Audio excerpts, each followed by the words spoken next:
As we enter the next bull cycle, how do you know what's legit and what's a scam? Right now, we're seeing airdrops every week, which present incredible opportunities to make easy money, but we're also seeing constant attacks. This week, Magic Eden has announced they're launching a token. Trezor's email got hacked. We're questioning, is staking on Coinbase safe? Well, I'll tell you what, every Friday, we give you everything you need to know in 1 hour. That's it. If this was the only hour you spent on crypto, you'd be up to date. GMGM, welcome to Web3 Academy, your one trusted source to capitalize on the next big phase of the internet. We are here to make sense of an on-chain world in constant transformation. I'm Jay Bird, along with my co-host Kyle Reedhead, and we believe that tokenization is going to change the world. You know, if we didn't do this roll-up every single week, Jay, there's no way I would be able to keep up with what's happening in this space. There's a lot going on right now. So many things launching. Tokens, yes, there's plenty of airdrops, as you mentioned, but there's just a lot of new technologies that are also launching. Solana extensions is one of the big ones that came out yesterday. So we're going to cover that because this is some really, really big news coming in the Solana space and just in the blockchain world in general. And so I'm excited to kind of share what's possible with that and then so much more that we're going to cover today. So let's not waste any time. Let's get into it. We've got a market watch where we're going to talk about what's going on with Bitcoin, ETH, Solana, and some of the ETF action stuff as well. But before we do, as usual, let's just take a quick second and talk about some gratitude. Jay, what are you grateful for today? Yeah, I'm grateful for the medical system in Canada. I hurt my back about 3 weeks ago, like old man injury hurt my back. And I've been able to get a lot of medical support and treatment on it. And actually, you know what I should say? I'm grateful for Sam's benefits because I am a dependent on Sam's benefits, which has allowed me to get some physiotherapy, but I'm also getting not an MRI, some form of imaging done to look at my back. And that's all stuff that's paid for under our healthcare here in Canada. So very grateful to be in a country that supports and cares so much about the health of their citizens. Very nice. Very nice. My gratitude, a little bit different than yours, but about health, I guess, nonetheless. So I'm going to a gym here in Buenos Aires called Megathlon. It's a very weird name. So what's it? Maybe Megathlon, like mega and then TLON. Maybe it's a Spanish word. I'm not quite sure. I think I Googled it once, but it didn't really have an English translation. So I don't know what it is. But anyway, there's a bunch of them around Buenos Aires and they're really, really big, like nice gyms. Like they got a bunch of different cool equipment, whatever. But we went to one on the weekend. It has an indoor gym, but it also has this like massive outdoor spot where it's got a bunch of pools and then like lounge chairs on grass and then like a full workout section where they have like bars and squat racks and whatever. And then this thing overlooks a practice stadium for one of the football teams that are here in Buenos Aires. So we went there and you just like, you can tan, you can take your shirt off, your shoes off and just like do squats and do your whole workout outside in the middle of the day, like just get some sun. It is the best thing ever. And so we did that on the weekend. I did it yesterday. I actually went, I did my workout outside. There's a cafe also attached to this gym. So I worked there, then went back out to that. I'm like obsessed with it. One of the goals in my life is to have a squat rack in my backyard and so that I can work out outside. And now I get to do it here. So I'm so grateful for it. It's awesome. So it sounds more like a beach club getting a tan. I don't know how many squats you're doing here, bro. I want to improve. Oh no, I got a Whoop. It tells me my heart rate when I work out, and I had a great workout outside. Share those stats with me. Let me see those stats. I want the proof. Another day. That actually should be my gratitude, my Whoop. All right, let's jump into Market Watch. Kai, what's going on in the markets this week? Yeah, first, for those listening, make sure to subscribe to our channel if you are not already. And if you're listening on YouTube, make sure to comment, to like, to do all the things, share it. This is what helps us grow. We love when you guys do that. So please continue that. One question for all of you guys. Sometimes we talk about a little bit of tech, a little bit too techie things. And we're wondering if you guys actually like that. So for example, we're going to talk about some different layer 2 stuff today. We're going to talk about token extensions. You'll see in this episode, it gets a little bit technical, but we keep it quite simple. Do you guys want to hear this stuff or would you rather just hear more about like investment and like big things happening in the space and not really go too far into the weeds? Please let us know. Do you want to hear about the technical stuff and start to understand some of the blockchain technology, or would you rather us kind of pass over that? So please let us know. If you're on YouTube, just comment. And if you're listening on Spotify, hit the polls there. And that would be super helpful. All right, so let's take a look at markets. We'll start with a quick rundown of Bitcoin, ETH, and Sol and their price. Then we're going to cover some Sol ETH. Just look at the chart there, and then we'll talk about some ETF flows, as well as some historical stuff that happens at the beginning of bull markets like we're in right now. So first of all, Bitcoin is below 40K at 39,660. We've kind of been bouncing around from sort of 38K lowest up to sort of 42,000 and just been kind of bouncing around for a bit, continuing to be in this dip as we've been covering for the last, week, 2 weeks now. I guess almost 3 weeks since our local high. So since the ETF was approved. But that's it there. Ethereum down to 2180. So the big number on Ethereum is 2140, which we talked about weeks ago, where if it passes 2140, then we would be in a bit of a bull market here and it's got room to run to 3K. That did happen. It did jump like crazy and then the ETF got approved. We continued to move and then now we've been in this big pullback, which is fine. It's quite natural. And potentially we come back to 2140. If we go below that, I'd be a little bit scared, but we'll see. As long as it's not sustained and it's just something quick, that's fine. It's not a big deal. But we'll see if we hit 2140. I mean, amazing buying opportunity for anyone that's buying the dip. And then the last one here is Solana, which has been underperforming for the last month, like since basically this entire year of 2024. It's currently at $86. Another amazing buying opportunity, in my opinion, if you're getting ready for this year. $86 Solana, which is crazy to think. I mean, like 4 months ago, this thing was at $20 or whatever. Maybe it was 5 months ago. And now we're at 86 and like, oh, this is a good opportunity. Solana's actually down 30% since its local high back in December. Crazy to think that, but that's what it's down right now. So the interesting thing that I covered in the Market Watch with Hal on Wednesday was the Sol ETH chart, which is what I want to just look at real quick here, which is Ethereum has been dominating Solana this year. I showed this chart here on Wednesday where there's sort of like a support line for the Sol ETH chart. And we hit it 2 weeks ago, and then we hit it again just the other day, and we've bounced off it pretty strong. So Solana's actually seen a bit of a bounce on Ethereum. I actually moved a bit of my ETH into Solana. Not a lot. When I say that, I moved like a smaller percent of it into Solana right around that purple line there that you can see. And so far it's done really well. We'll see if we continue to go lower on this dip, then I think Ethereum probably performs a little bit longer and maybe it goes into that purple range that I have there. But either way, it's a great buying opportunity to move some Bitcoin, move some ETH into Solana right now. Solana's been kind of beaten up over the last few weeks. I don't think that lasts very long. Whenever we move back into sort of bull market vibes, Solana's probably going to take off. So good opportunity there. Okay, let's look into these ETFs. This is the thing that's driving the market the most right now, which is basically the outflows of GBTC, so Grayscale, and then the inflows of the 9 other Bitcoin ETFs.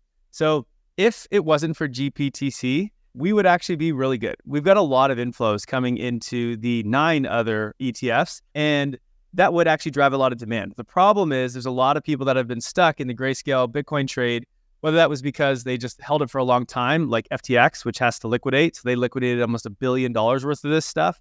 And then there's just a lot of people that bought GBTC when it was at a discount to NAV. So you could buy it when people were selling it like a couple of years ago, and then you basically held on to it until the discount came back to normal. And then at the same time, Bitcoin also went up a bunch during that time. And so now that it's finally unlocked and switched over, a bunch of people are able to sell that trade and take profits. And then also there's a high fee on GBTC. So people are also just selling it and moving into some of the other Bitcoin ETFs. So there's quite a bit of outflows coming from GBTC right now. And unfortunately, that is a big driver of why markets are kind of getting tanked. It's tough for these 9 other ETFs to keep up with the inflows. So just yesterday, we had, let's see if I have it in here. Yeah, overall, when you look at inflows and outflows, negative $158 million. Mainly all that came from GBTC, which is about $460 million of outflows. The good news is that we sort of reached the peak about 2 days ago. The highest we were hitting was like 600 million outflows from GBTC per day. And that's going down and down each day. So hopefully in the next week or so, this sort of stops, because it's not just GBTC, people taking like profits on that. It's also people moving out of other things outside of just GBTC, which is like, you could have like ETF funds that weren't actual ETFs. They were like Ps or whatever the heck they're called. But you could get those. You can get in the Canadian ETFs. It's like, I have those. You can now sell those and buy the actual US ETFs if people want to, because the fees are much cheaper. So a lot of people are doing all that right now. So there's just a lot of mix of selling and buying. And so it's a bit of confusion in the market. And so until that's done, we probably won't go up. Even though I don't have the charts handy right now, but like the NASDAQ, the S&P are at all-time highs and just absolutely crushing it. Microsoft is now a $3 trillion company. Yeah, it's nuts what's going on in the equities market, which This also happened in 2022. Equities markets went like crazy. Crypto didn't. And everyone's like, what's going on here? And then all of a sudden, crypto just like within like 3 weeks, just absolutely ripped. Probably we see the same thing. Crypto's lagging right now. And you know how crypto works. Whenever it catches a bid, it just like the equities they run over a few months. Crypto's like 2 weeks, we're just going to like triple. It's insane. So probably we're looking at the same sort of idea happening here. One interesting thing on the ETFs that happened, and this is a first ever in any ETF as far as we know. Actually, I think it's definitely because I don't even think this is possible without crypto. So an interesting thing is Bitwise ETF announced their wallet that they hold the crypto, that they hold their Bitcoin in 2 days ago. And they said, hey, we just want to be transparent. Here's our wallet address. You can look at our flows, which is pretty cool. They were the first ones to do that. And what was interesting is after they did that, someone sent that wallet address 6,969 sats. It's not much. I don't even know if that's even $1 in Bitcoin, but a piece of a Bitcoin they sent to that ETF. This was not through buying it though, through the actual ETF exchange. So literally the Bitwise ETF is now over collateralized, which is probably the first ETF to ever have that, which is so funny. I don't know if anyone else has done that since, but it's pretty cool. The other cool thing is Bitwise is donating, I think 10% of their profits or whatever to the Bitcoin like foundation or to the core devs or something. I'm not sure what the name was. So Bitwise doing some cool stuff and just really cool to see people sending it money. And now it's an over collateralized ETF. So fun things going on in the ETF world. The other big thing that we put out in a newsletter yesterday was, as much as there's the confusion around the ETF, this is also just quite normal for the crypto cycle. So we've actually seen this happen 2 times previous, 2016 and 2019. So what we call this, the world we're in right now, is called crypto spring, which is where we tend to see things go well, but there's kind of a lot of ups and downs. It's kind of, think of spring weather, where it's like, okay, it's getting warmer. There's some sun finally. In the winter, it's just dark and sucks. That was, last year or early last year and the year before. And then spring is like, okay, it's warmer. There's some sunny days, but we still have some rain. Sometimes it gets cold, but for the most part, like we're trending upwards. That was last year and early this year. At the end of crypto spring is generally a big sell-off, and then we move into crypto summer. Crypto summer is where it's warm every day, it's up only, and like things are just popping off. Now we're not there yet, but before that happens, there's always a pullback, and the pullback is typically 30%, and then we start to build back up, and then we actually sometimes and usually get a bigger sell-off. Now in 2016, we went down 30%. We came back up, then we went down 38%, and then it was like crypto summer. We just went nuts for 2 years. But again, that 30% pullback is still like way above what it was in the bottom of the bear market, which is right now. Solana's back 30%, but it's at $80 when it was at $20 like 5 months ago. Bitcoin is not, I think it's down about 20% or so right now. And so potentially we could go back if we look at historicals, and this doesn't mean it's going to happen, but there's definitely room and precedent for it to come back 30%, if not even more. I mean, in 2019, we came back 30%, then we went up, and then we sold off 68%. But that was because, or sorry, 58%, but that's because of the COVID dump. So like, I don't think we see that. Some people are calling for that. Like, that just doesn't make any sense. But a 30% is fairly normal for this stage of the bull market. People taking profits, and then it's like, okay, now we're setting up for the big run. So maybe we're done here. I'm not sure. But I wouldn't be surprised if we went back to like 32,000 on Bitcoin. If that happened, ETH would probably go below 2K or around 2K, and Solana would probably get wrecked. So like, be careful out there. This is why you don't want to be long and you don't want to be short, because you just don't know what's going to happen. No leverage. But either way, all of this just an amazing buying opportunity for what's to come. If you want to understand that further, check out my Wednesday episode, Market Watch with Hal, where we talked about the Golden Cross.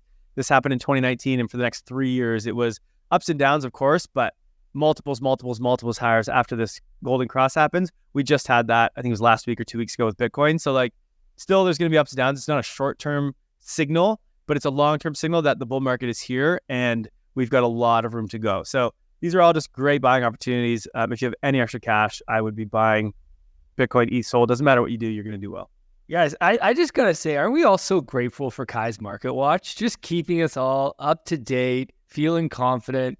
Kai, thanks so much for every week giving us everything we need to know about the markets. Thanks, buddy. I get a couple things right here and there, feels nice. Yeah, I mean, even if, I think the main thing is it's not about getting it right. It's just about being straight up about what's going on and looking to the numbers. Nobody's perfect. We don't have a magic wand or anything. Yeah, just not financial wise. Not financial. Okay, let's jump from Market Watch into the news. We got Magic Eden, we got RARI token, we got Solana token extensions. We're going to talk about some scams that we want to make sure you guys avoid. Forbes is making noise. We got some reports that came out that we want to update you guys on, and so much more. But let's start with the big news of the week, which is Magic Eden. So on Magic Eden's side, 3 things happened this week. First, on Monday, Magic Eden announced non-fungible DAO, which is a decentralized org that's going to drive the adoption of NFT protocols using Magic Eden's smart contracts, and then will eventually airdrop the NFT token. Amazing that I'm actually shocked that nobody had grabbed NFT. I know. Token name. Can't believe that was available. So that happened on Monday. Then a few hours later, also on Monday, Magic Eden dropped a teaser video. It's about a minute long that teased their cross-chain support of Bitcoin, ETH, Polygon, and Solana, and also teased their upcoming wallet, which we'll talk about in a second. And then the next day, Magic Eden dropped an announcement of their revamped rewards program, which really gave us more context around non-fungible DAO and the NFT token and how you can set yourself up for this upcoming airdrop. So let me dive into each one of these things so you guys understand them. First up, non-fungible DAO. Here's the TLDR on non-fungible DAO. So basically, Magic Eden has decided that they're going to open source their smart contracts across the 4 chains that I mentioned before: Solana, Bitcoin, Ethereum, and Polygon. And they want to transition control of these smart contracts protocols to non-fungible DAO. Huge move for Magic Eden. We always talk about how the way you start a business in Web3 is you start centralized because you need to make quick decisions, you need to build a team, and then eventually you decentralize because you want to move power over to the people. You want the community involved in governance. You want the community involved in decision-making. And Magic Eden is finally ready to make that move. Now, this DAO will be governed by holders of the NFT token. That's not live yet. We're going to talk about that in a second. And the majority of the NFT token supply will be allocated to the community, which is earned, you guessed it, by using the protocols owned by non-fungible DAO. In other words, if you use Magic Eden, either in the past or now, you will very likely get airdropped the NFT token. I've never used Magic Eden, unfortunately. Neither have I. Damn it. Damn. Okay, so that's the TLDR on non-fungible DAO. Then after this, what happened was Magic Eden released a teaser video about a minute long talking about the upcoming multi-chain capabilities and partnerships that they have. It's a fun video. You guys can go check it out. But there's a few things that stand out that I want to show you guys in this video. First is they have a screen in the video where they show multiple prominent NFT projects on different chains side by side. So you've got Ethereum, Solana, and Bitcoin projects from those 3 all side by side within the same marketplace. That does not currently exist anywhere. There is no marketplace. Currently, Solana supports all of these chains, but it's on a different platform, basically. Like if you go to, not Solana, currently Magic Eden supports all these. Like if you go to Magic Eden, you can buy Ethereum NFTs, and you can buy Solana NFTs, and you can buy Polygon NFTs, but you have to switch between the platforms. The UX is fragmented. OpenSea is the same. Exactly. You got to jump. Right? So what they're teasing, Magic Eden is teasing that this will come under one platform, and this would be huge. The other thing they tease in this video is the Magic Eden wallet, which was announced a few months ago. It's still in beta and in waitlist mode. You can go to Magic Eden, you can sign up for the waitlist for their wallet. And what they're showing there as well is this might be a multi-chain wallet where if they can figure out a way that you can buy or sell an NFT on a different chain using a currency from another chain seamlessly, this is huge because right now, NFTs are very fragmented right now. You have Ethereum-based NFT communities, you have Solana-based, you have Bitcoin-based with ordinals growing, and you also have some Polygon stuff as well. And so what happens is a lot of NFT users, they don't buy across chain. They just keep buying NFTs within one chain because they figured out the wallet on that chain. They've set it up. They understand what marketplace to buy on. They haven't figured out how to go do. A lot of people don't even know how to buy a Bitcoin ordinal, and they don't even know how to interact with that. So Magic Eden wants to simplify that and make it a better user experience. So that was the teaser video.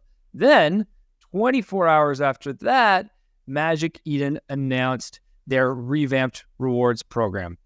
Let me give you the TLDR on this. The new rewards program, it will be cross-chain, no surprise there, and it's going to start with Solana first on February 2nd. The rewards will be retroactive, so if you have historical activity on Magic Eden, you will get rewards. They're also giving rewards to Magic Eden had a previous rewards program. It just didn't go so well. This isn't a new rewards program. They're sort of revamping it. Their previous rewards program involved an NFT collection called Magic Tickets and Magic DAO. They're giving extra points, it seems, to people who participated in that. As a result of this, the Magic Tickets NFT collection has jumped 40% or something like that in this past week. But basically, if you use Magic Eden, you will get more diamonds. The assumption is that diamonds will convert into more NFT tokens at some point in the future. It's funny. They had a rewards program, but the rewards program didn't ever say that they were going to get tokens. You're never going to get an airdrop from it. So no one gave a shit about it. It was you were going to get NFTs whenever. And I was like, who cares? And then what happened was, well, go to Tensor, go to the next one. Tensor, though, which is sort of the competitor of Magic Eden, was like, hey, we are going to do a rewards program, but you're going to get a token. And so what happened? Well, you can look up on screen here, as Jay has, and the market share, which was 100% Magic Eden almost back in, January 2023, 99% Magic Eden, 1% Tensor. Today, as Tensor has a program with points for an airdrop, Tensor is 88%, Magic Eden is 12%. Now, a lot of that is wash trading. So most of that is not actual real value trading. It's just wash trading, which is super easy to do on Solana and super cheap, right? It costs you 0.00001 of a penny to make a transaction. Remember, on Ethereum, we had a lot of wash trading, but it was $40 every time you transfer it out as a wash trading. So that was tougher. And that was even 80% or something of all volumes was fake. I think on Solana, it's going to be 99% because it's just so cheap that it costs you nothing to do wash trading. So they have no way of stopping that, which is part of it is good that it's so cheap, but part of it is shit, how are you going to figure that out? So anyway, it's weird. But now that Magic Eden's actually launched a token, probably people get interested again and that volumes go the other opposite way, I would bet. That's the world we live in, but is what it is. The big take I have here is really impressed with Magic Eden, always been impressed with their team, very excited for what they're building. If we step back and look at the broader NFT ecosystem, there is going to be a lot of airdrop liquidity coming into NFT holders in the next 3 months, basically. We don't have exact dates, but look at what's coming up, Kai. So we have Tensor, which we just talked about, which is the platform on Solana that's taken over Magic Eden. Their airdrop is coming up. They've said it's in Q1 of 2024. Maybe it's even Q2, but it's sometime in the first half. We have Frame, which is the new NFT protocol that isn't even live yet, that is focused on royalties and being the protocol for creators. And I think it's up until, you have 1 more week to claim. If you have ever traded on any Ethereum chains, you can claim and set yourself up for that airdrop. So you haven't done that, you might want to go do that. And then we have Blur/Blast in there in season 3, and that's supposed to come out in, I think, Q2. And then now we have Magic Eden's NFT token. So we got a lot of capital that's coming into the ecosystem. And then OpenSea's token? Just kidding. One day, maybe. One day. Okay. Well, very exciting. Let's jump to talking about marketplaces. Another marketplace that we love, Rarible, has launched RARI chain. Kai, I'm not sure how you say it. I'm going RARI just because it sounds, I think, a little bit cooler than Rari. But it's cool. So RARI or RARI, whatever we want to call it, is an L3, believe it or not. Basically, it's using Arbitrum's. We talk about the OP stack all the time. This is Arbitrum's stack. And so you could think of it as another roll up, like an L2. The difference is that the way that they've created this is that royalties are enforced across the entire ecosystem. So if you use Rarible, which will obviously exist on this, or anything else that's built on it, royalties are enforced at the protocol level, which can't exist on Ethereum L1, can't exist on Solana L1 can exist on an L2 like this, which is really cool, or L3, whatever you want to call this. So really cool. I mean, Rarible has always said that they're going to do everything they can to support royalties in their own like aggregate NFT marketplace. They only use ones that have royalties, and now they have an ecosystem that they can build where it can enforce royalties, which is really, really cool. So excited about that. Where that goes, not sure. I also think it's either super cheap or zero gas. I'm not sure exactly how they've set it up. I think it's even near zero. It's not near zero. Okay, yeah. So super cheap one, but good to see Arbitrum finally get someone come on board with their stack, because we haven't really announced much going on with them. It's mainly OP stack and Polygon, but now Arbitrum get in on the mix with Rarible and RARI chain. Yeah, so not much here, but this is just Alex, who's the founder of Rarible, just saying scalable infrastructure. So L2s have allowed new use cases, which give us the ability to create L2s or L3s that can support royalties. And that's what's going to allow us to onboard, the next 100 million people into Web3, which is basically cheap fees. And then having the flexibility to create things like royalty enforcement at the protocol level, which we were all scared of. We're like, shit, it's not going to happen. Well, now we can have it back. So that's really cool. Love to see it. Let's go to Solana token extensions. Kai, I know you are really fired up about this being a massive announcement. Yeah, so token extensions are a really cool thing. This is something that Solana announced yesterday. It's something they've been working on for a while. I think it was once called like Token 20 or Token 21 or something. Anyway, they've renamed it to token extensions, which I think is a great idea. So a lot of these already exist on Ethereum, but what Solana has done is, one, finally introduce them on Solana, because Solana is a little bit behind in a lot of the development that Ethereum already has. But they've introduced this in such a simple way for developers to use. So some of the things that token extensions can do is basically just adding more functionality to a token. So if you think of like soulbound NFTs that we have in the Ethereum ecosystem, that's now something you can do. Now, in the Solana world, you could do this, but it would take you, maybe days to actually put that into the code and make that happen. It's a bit cumbersome. There's potential for bugs, etc. This is now almost like a plugin for a token. You could think of it that way. So it takes like 20 minutes rather than a couple days to write this, and the code is validated and it's there. So soulbound NFTs is one. You can also do soulbound that can eventually be burned. So one of the problems with soulbound NFTs is once you send it, it's stuck there forever and you can't burn it, you can't get rid of it. If you want to like remove someone's credentials for, I don't know, maybe they did something like they got removed from the bar and then you couldn't remove their credential, well, that could be a problem. This is something that you can enable that too. Other extensions like yield-bearing tokens. So when real-world assets come on and you have like treasuries, for example, that are the collateral asset for a stablecoin, now you can just click a button and boom, now you have yield-bearing for your stablecoin, which is super cool. One of the biggest ones for this, I think, is really, really huge is, what is the name of it? Confidential transfers.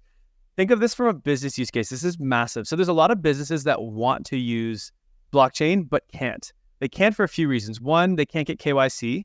And so token extensions can allow tokens to exist and work only with certain accounts that have been KYC'd, which is really, really good for like financial institutions, et cetera. But think about this one that everyone can use. So our company right now pays our employees, some of them, in tokens, whether it's USDC, USDT, whatever. But the problem is, if you knew their wallet address, you knew our wallet address, you could see how much we're paying our employees every single month.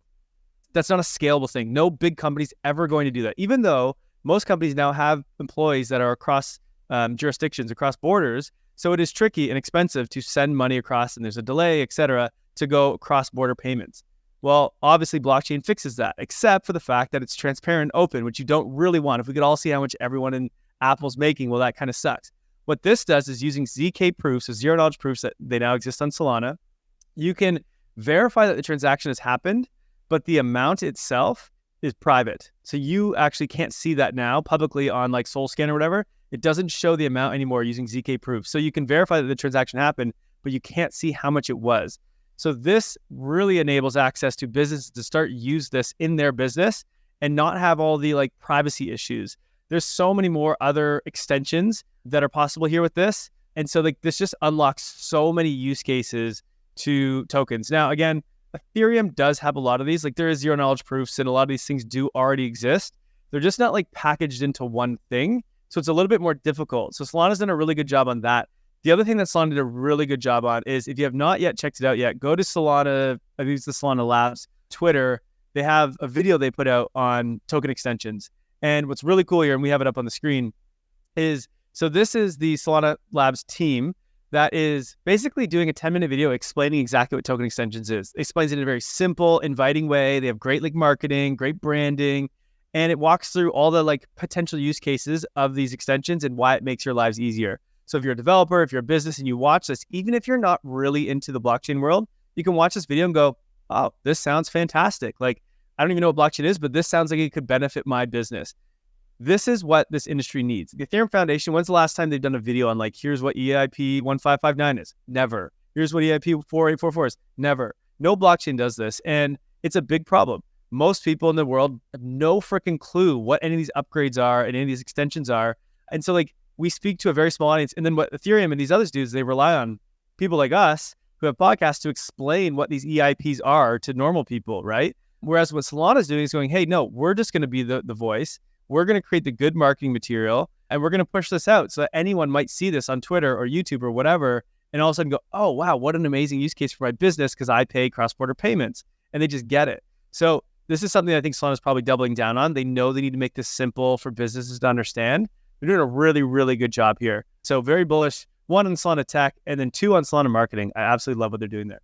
Let's go from the exciting times in Solana to the not so exciting times and the scams of just a bunch of scams happening this week that you got to be careful about. So we want to update you guys on all of these. First up, it all sort of started with Trezor about a week ago, actually. Kai, what happened here? Yeah, so Trezor had a hack or an exploit, whatever you want to call it. It wasn't to, like, everyone's funds are safe, so don't worry there. But basically, and this has happened more than once with Trezor, to be honest, someone's hacked into one of their third-party ticketing portals or whatever, and they were able to access a bunch of emails from Trezor. So they know that all they have is, like, I think, maybe names and emails. They don't have wallet addresses and stuff tied to it. But what they do have is they know that this email is associated with someone who uses crypto and has a crypto wallet. So what can you do with that? You can start to send phishing emails, pretend that you are Trezor, or pretend that you are other companies, send to those emails, say connect your wallet for whatever upgrade or whatever airdrop, and you're hitting your target audience, and boom, they connect their wallet and you get drained. And so just in the last like week or so, Zach XBT put out, said there's been phishing emails from Cointelegraph, from Wallet Connect, from Token Terminal, from DeFi, D.Fi. And so there's just been a bunch of phishing emails. And then just, was it yesterday? A bunch of phishing emails actually came out from Trezor. So people are actually acting on this. And so be very, very careful about what's going on out there. When you get emails, if it seems too good to be true, even, I mean, they're not even giving airdrops usually. It's usually like upgrade to make sure your funds are safe or whatever. You got to be very, very careful. Rarely do you have to connect your wallet for these things. So don't actually connect wallet. You don't need to connect wallet for a lot of things, but they just make you do it. Just be very, very careful about the emails that are in there. And then also be careful about what you see on Twitter. Just a couple days ago, Rocket Pool, who we love and we use to stake our ETH, well, at least many of us do. All of a sudden I was on Twitter and I think I was on a call or something. I can't remember, but I just saw this tweet come out from Rocket Pool's main account, who I follow and trust. And it was like, we've had an exploit and no, go back to mine. It's been deleted now. So go back to the first one, but it came out and it was just like, we've had an exploit to keep your funds safe, connect your wallet here and like move your funds off of Rocket Pool. And I was like, wait, what? Like I have a lot of money in Rocket Pool. And so I was looking at it and I was like, this seems kind of weird. I don't know. And I was one of the first people to see it. Like it was like, had just been tweeted. And I was like, and so I retweeted. I was like, is this for real? Or like, what is this? And then a bunch of people started asking it. We realized, okay, the URL was shady. It was not a real URL. What they were doing was the Rocket Pool Twitter got hacked. They were telling people that there was an exploit, even though there wasn't, and asking people to remove their funds, which once you connect your wallet, you were drained. So then once we all realized it, everyone was warning everyone on Twitter, they deleted those tweets. Then they came out and said, those of you that were just affected in the exploit, you can claim your refunds below. And we're also inviting everyone to claim free RPL token as an apology for what just happened. And so again, it's like the spammers are doing an additional spam here. But they're like, hey, we're sorry that we just spammed you. And so now we're going to reward you. And again, of course, if you connect your wallet, you get drained. So don't do that. So just be very, very vigilant. It's a tough world out there. Scary, scary, scary times. Yeah, these hackers are getting way too sophisticated, eh? Yeah, like I don't like it. Taking over a Twitter, putting out like trying immediately to scam people, and then being like, we got the Twitter back, everybody, don't worry. Okay, now here's what you can do next to make sure you're safe. But it's still the hackers. Like, It is so hard. I mean, this is, I think, one of the most important reasons that you need to be part of a community in crypto Web3, because if you're in our Discord or you're in another Discord around people you can trust, that's who you ask, right? And I know in our Discord constantly all day, there's people being like, hey, is this link real? Is anybody else seeing this?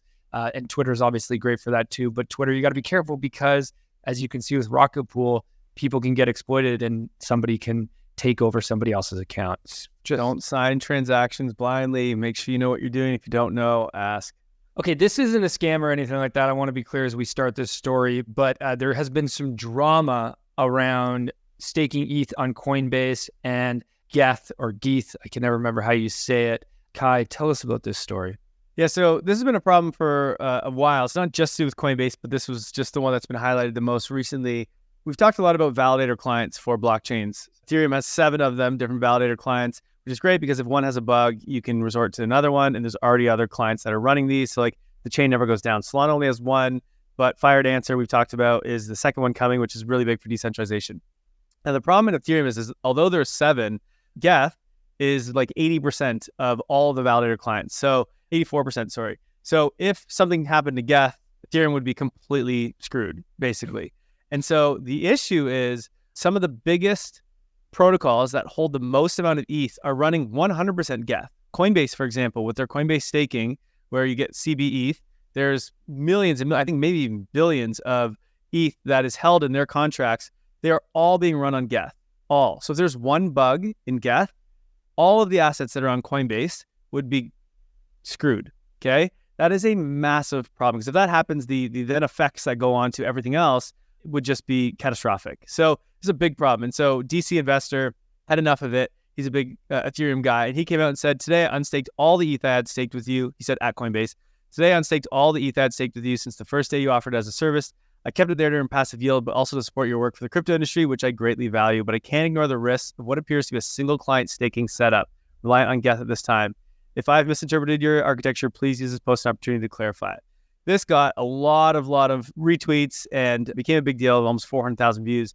And he tagged Brian Armstrong and the Coinbase team. And then what happened was someone from the Coinbase team actually responded and said, hi, I'm a protocol specialist here. I've been pushing for this. We are actively pursuing it.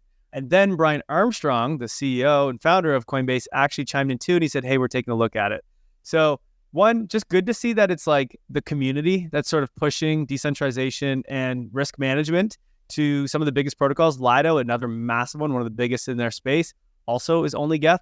And so this is a big problem. And we need to start pushing these companies to fix this and to, I mean, look, there's a little bit more resources, a little bit more cost to go and like get another client validator set up. But like in the long run, it's way, way, way worth it. And so we got to push them by removing our money and putting our money where our mouth is. And that's what DC Investor did. And it appears to be working. So really, really cool. There's a bunch of protocols that have come out since saying, hey, we're going to make these adjustments too. We've got these limits on GETH, et cetera. So really nice to see the community come together and hopefully make some changes to fix this.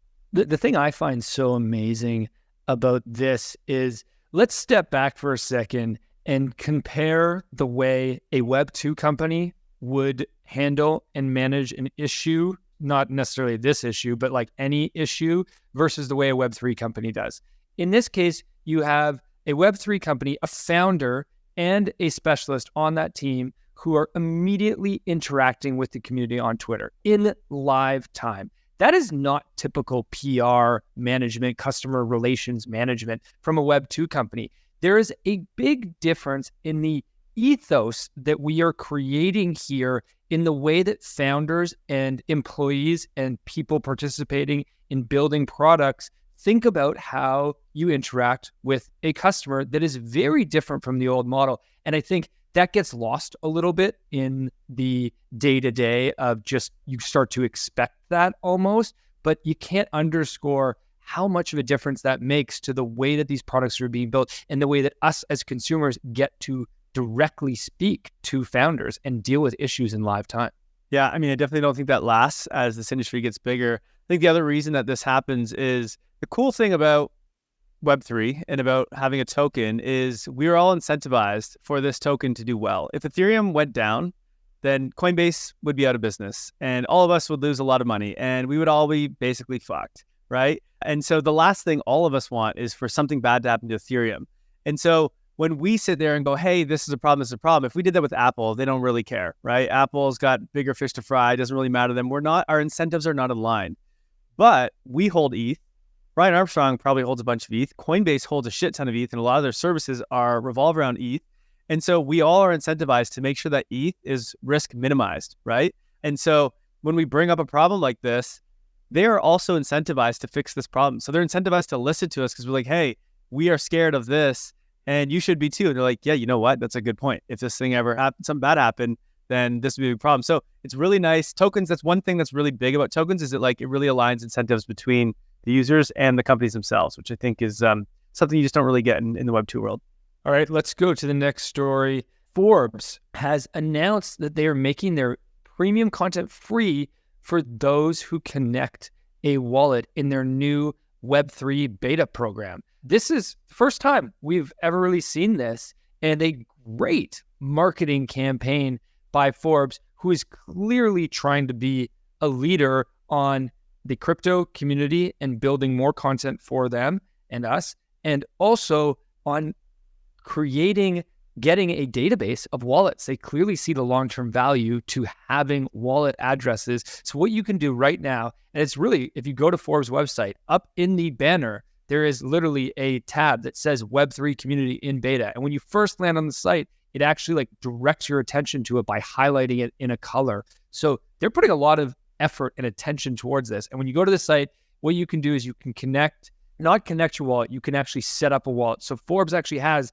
an embedded wallet on their site right now. They've worked with Magic to set this up.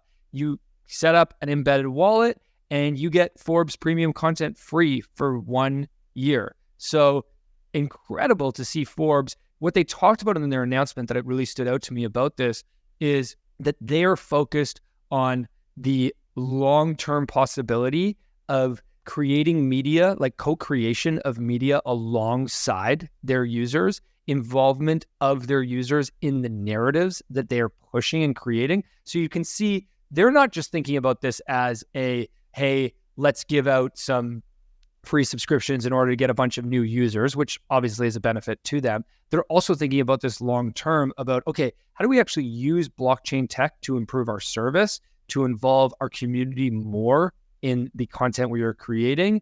And I think you're going to start to see the future of on-chain media is something we haven't really seen much yet, other than, we see a little bit of it. Other than us. Lens and Farcaster. Yeah, and us. But we haven't really, there's not enough stuff being on media that's happening on-chain yet, because there's just not enough people there. But here's a major Web2 media brand that's taking the leap and being a leader in the space. When Forbes token, they got the wallets. How do you?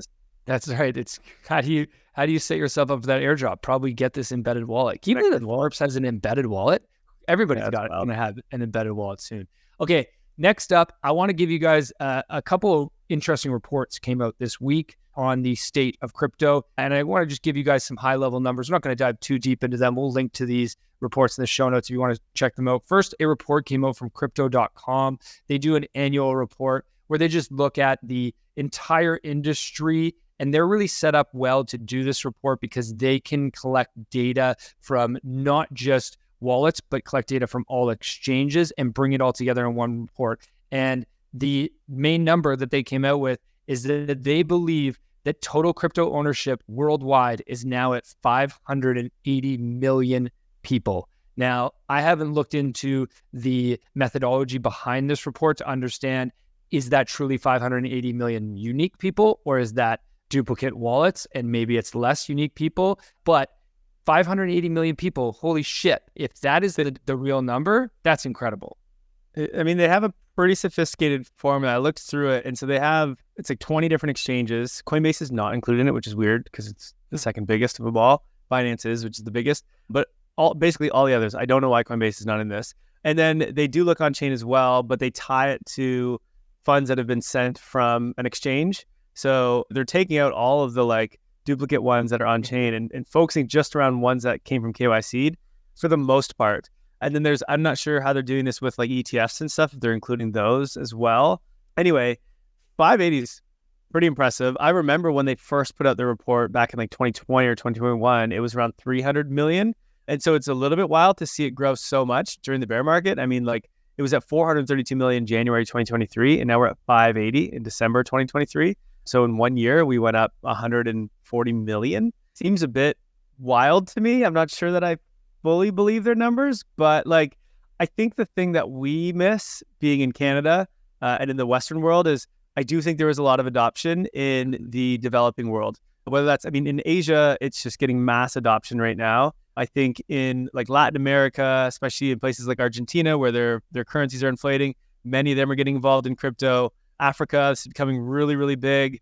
And the reason this wouldn't really impact price so much, even though price has gone up over the last year, is it's small amounts, right? So it's people in developing worlds don't have a ton of money, but enough that they want to keep it on a digital ledger rather than in their own currencies. So I'm assuming that's where it is. I wish they had this by demographic, and they don't. I looked through the report, so we can't see like which countries are getting this adoption, because I find it hard to believe that we'd be getting tens of millions of new people in the US, for example, during this past year, 2 years.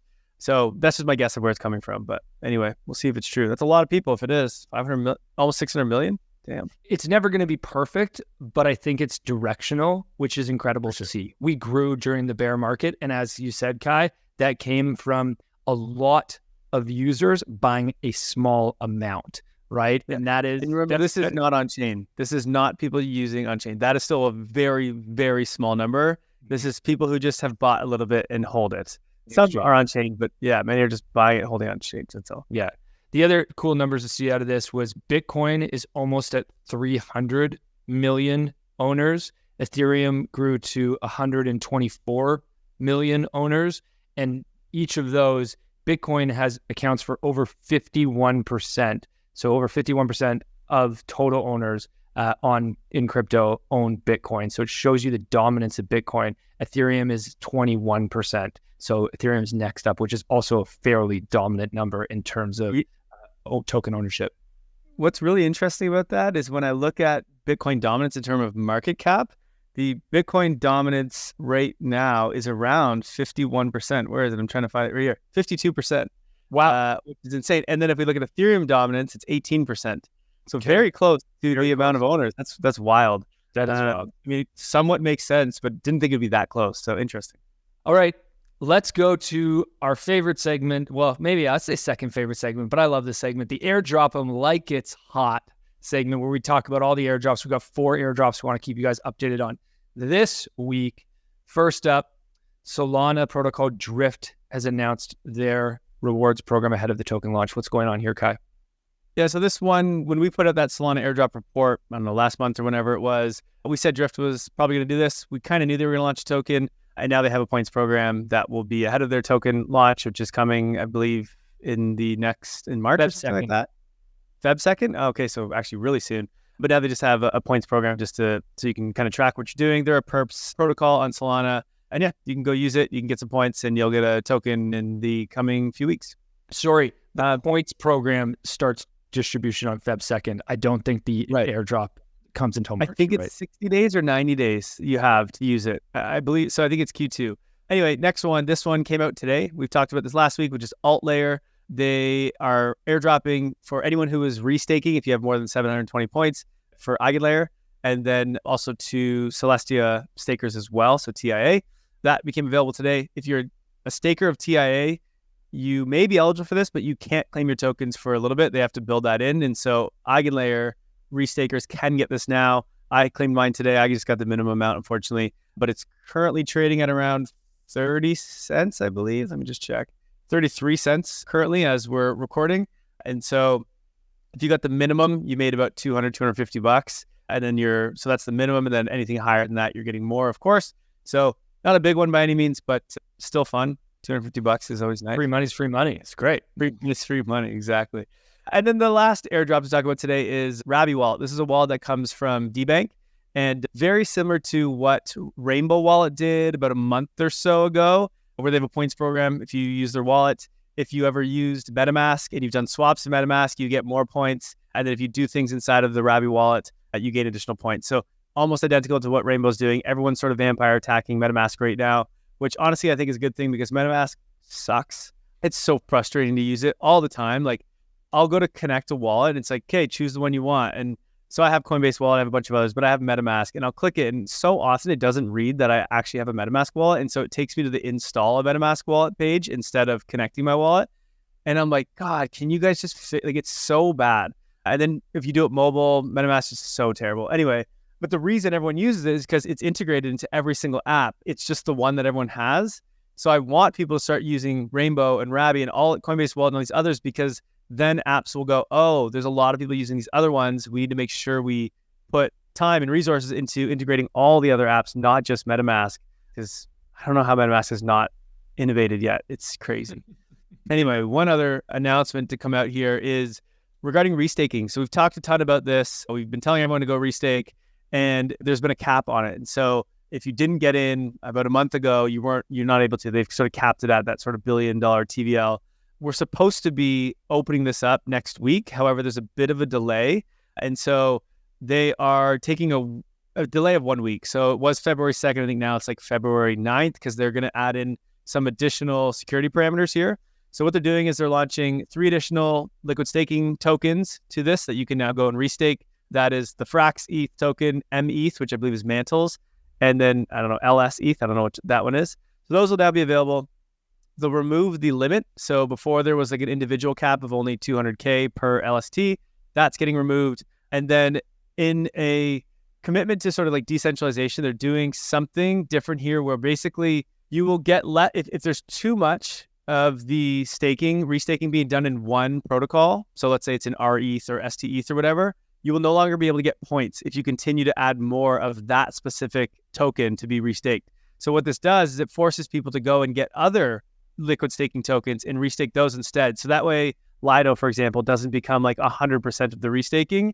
This sort of distributes it. Similar to the idea of like what we talked about with GETH and having more validator clients, this is a way to like sort of decentralize the capital that is being restaked and puts a lot less risk on the system. So what they realized when they launched was, oh, everyone's using STETH. And so we need to find a way to incentivize people to use other ones, the smaller ones. And so they've changed around their point system. That's why they're delaying, is because they thought of this. And now they need a week to sort of like reconfigure that. So February 9th, you will be able to restake natively more tokens. One, you can earn more money if you do this. You can farm the airdrop for Eigenlayer. And as we just saw with AltLayer, if you restake, you're going to end up getting a bunch of other airdrops for whatever reason. That's just what the community decided to do. So it pays to be a restaker. So make sure you get in on this whenever they open up. I think it's on February 9th. Love it. Thanks so much, Kai, for the updates on all the airdrops happening. If you need any help on any of those, make sure you check into our Discord, ask any questions you guys have there. We want to make sure you guys take advantage, but are always doing it in a safe way. Time to move to agree, disagree, explain. All right, Kai, this is my favorite section, by the way. I love this. This is the best section. Best segment. Yeah, I agree. Okay, first up, this actually happened a week or two ago. Larry Fink went on CNBC, but we didn't talk about this on the show. And last week, we talked about Jamie Dimon, and we played a clip from him. So this week, we're going to go to our homie, Larry Fink. We're going to play this clip, and then we're going to talk about it. Roll the clip. I see value in having an Ethereum ETF. As I said, these are just stepping stones towards tokenization. And I really do believe this is where we're going to be going. We have the technology to tokenize today. If you want to think about this. If you had a tokenized security and you have a tokenized identity, you, Andrew, the moment you buy or sell an instrument, it is known. It's on a general ledger that is all created together. You want to talk about issues around money laundering and all that. This eliminates all corruption by having a tokenized system. Jamie Dimon disagrees with you on that, but, or at least to some degree. All right, Kai, what do you think about what Larry Fink said? He said it's a bunch of things packed into that short clip there. What are your thoughts? Yeah, I disagree. I mean, I agree. I think the tokenization of everything is massive, of course, which is actually similar to what Jamie Dimon had said last week too, which is funny that the host here, who was the same host that interviewed Jamie Dimon, he was like, oh, this is completely opposite of what Jamie Dimon said. And I was like, I actually think it's quite similar.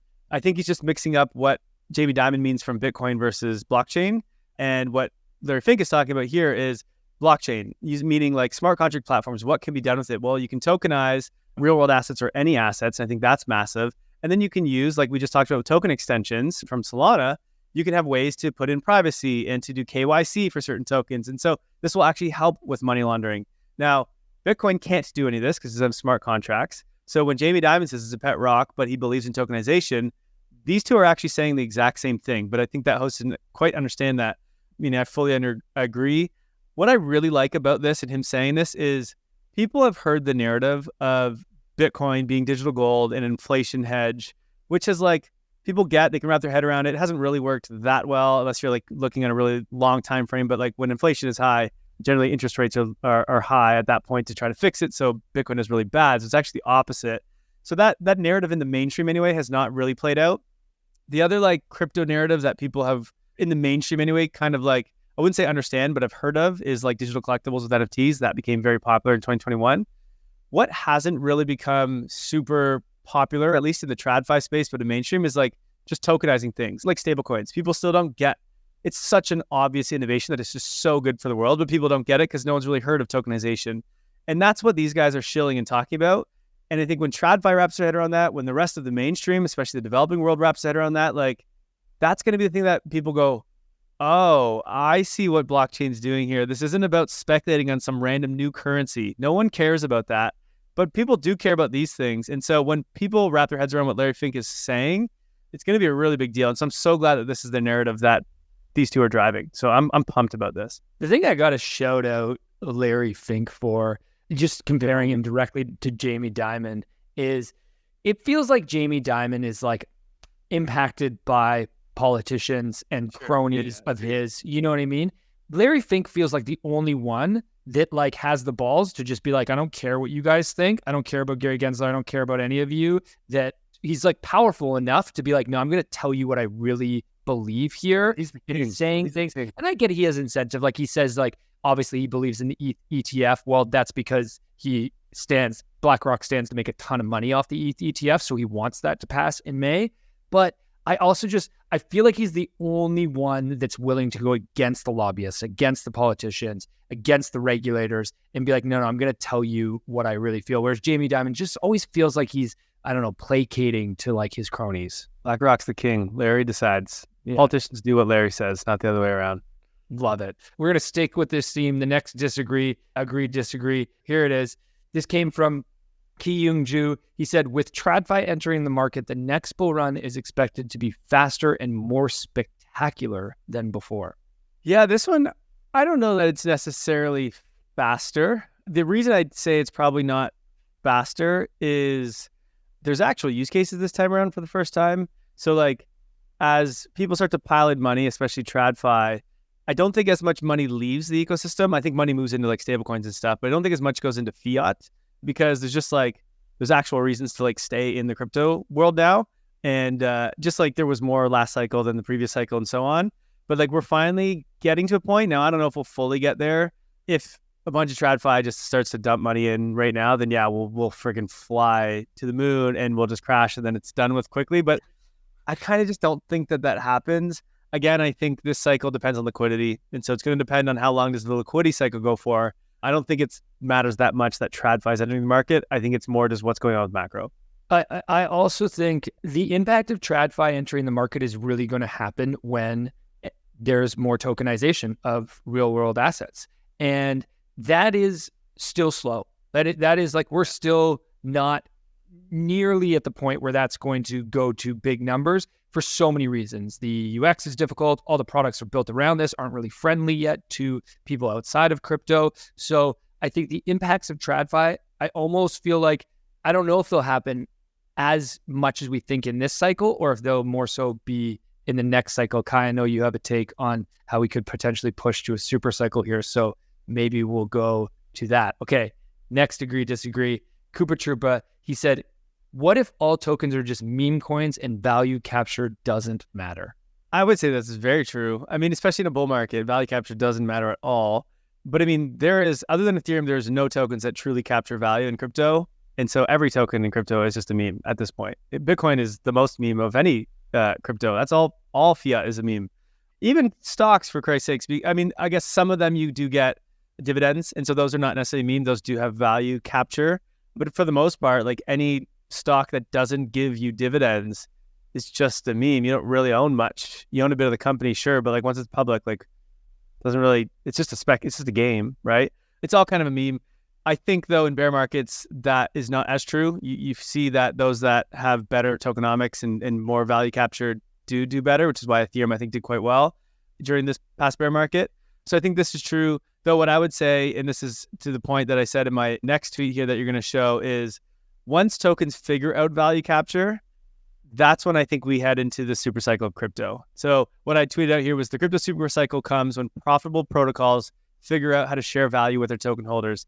ETH has already done this, but when Uniswap, Maker, L2s all figure this out at scale, that's when the super cycle begins. And the reason I say that is, why would you ever hold an equity when you can have a protocol, so a piece of code that runs in automation that is making tons of revenue, pays no employees, has no board of directors, doesn't need to like have an office or any of these things, doesn't need to worry about like commercial real estate risk and blah, blah, blah, blah, blah, and boards taking it over and blah, blah, blah.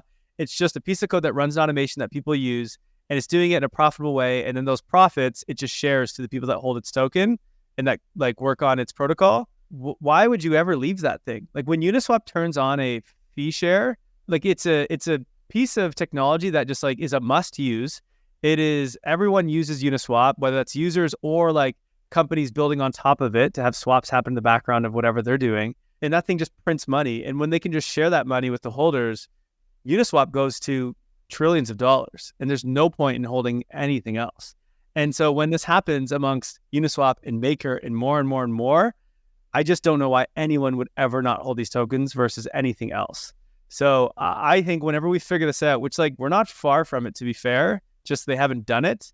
And it's like, so Ethereum has this, but people also don't know, is Ethereum here for forever, right? Like if Apple could do this and share X% and they had no employees and whatever, but we all use Apple phones, we know we're going to, okay, we would all hold that thing.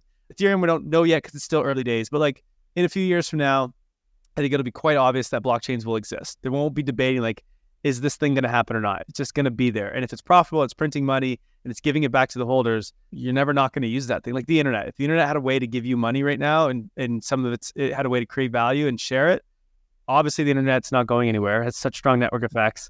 You would never not hold that thing. So once we get there with these tokens, it's game over for the traditional world. It already is game over, but this is when it becomes the super cycle, in my opinion. I love it. Okay, next up we have Kofi. He said, most of you are not good traders, myself included. It's much more likely that you make life-changing money working in crypto than trading crypto. So this comes from a thread from Punk6529. So I agree and I disagree. If you're trying to trade, then I agree. You will not make life-changing money. You will fuck it up 100%. I almost guarantee it. 99% of you will. Unless you get lucky, even if you're a professional, you're still going to fuck it up. The amount of professional traders that come into this space, I mean, look at how many went bankrupt. It wasn't I mean, I'm sure a bunch of retail users went bankrupt last cycle too, but Celsius, Voyager, like the Lit3AC, these were professional traders that fucked it up, right? But if you just hold the right assets, yeah, you can definitely make life-changing money. If you just have a strategy where you're buying at the right times, like in 2022 and early 2023, and you sell at the right time, you sell some of it or you just hold it and stake it, absolutely you're going to make life-changing money. That's why we have our pro reports. It's why we have an investing guide that you can check out in there with an investing course. It's not hard to make life-changing money if you are in this space when no one else is in the space, which is every single bear market, everyone leaves. You buy then, and you just wait until things go crazy, and then you sell. It's hard to do that because psychologically, you don't want to buy when everyone leaves, and you don't want to sell when everyone's here. But if you just do that, you're all good. But if you start trading in between, you are for sure going to mess it up. And then makes a good point. Like, just go make money in crypto in terms of a job. Then you're getting paid in tokens for a company that hopefully does well. Plus, you're making money rather than like a lot of people are just like, oh, I'm going to quit my job and just like, I don't know, hopefully trade my way through this cycle. It's just not going to happen. So I kind of agree, kind of disagree.